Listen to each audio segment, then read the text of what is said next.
আসসালামু আলাইকুম। যারা ডিজিটাল স্কেলের কাজ শিখছেন বা কাজ করতেছেন, যারা নতুন, তাদের জন্য আমি নিয়ে এসেছি ডিজিটাল স্কেলের অল কাইন্ড ডায়াগ্রাম, মাদারবোর্ডের ডায়াগ্রাম, ডিসপ্লের ডায়াগ্রাম এবং বাটনের ডায়াগ্রাম, যা দেখে সহজেই আপনারা মডিফাই করে নিতে পারবেন।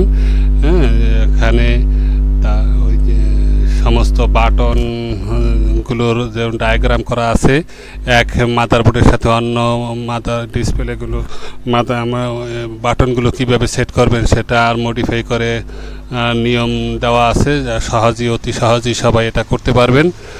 সাথে সাথে কোন মাদারবোর্ডের সাথে কোন ডিসপ্লে সেট করা যাবে সেগুলো আপনারা যেরকম শিখতে পারবেন, তেমনিভাবে শিখতে পারবেন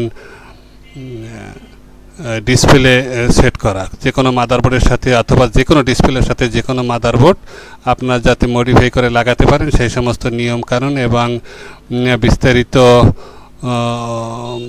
পিন আউটগুলো এবং ডিসপ্লের কানেকশনগুলো সুন্দরভাবে দেখানো হয়েছে। এখানে যারা নিতে চান আমার সাথে যোগাযোগ করুন আমার হোয়াটসঅ্যাপ নাম্বারে, অথবা আপনি ইমো, মেসেঞ্জার অথবা ফেসবুকের মাধ্যমে যোগাযোগ করতে পারেন। সবাই ভালো থাকবেন, ধন্যবাদ।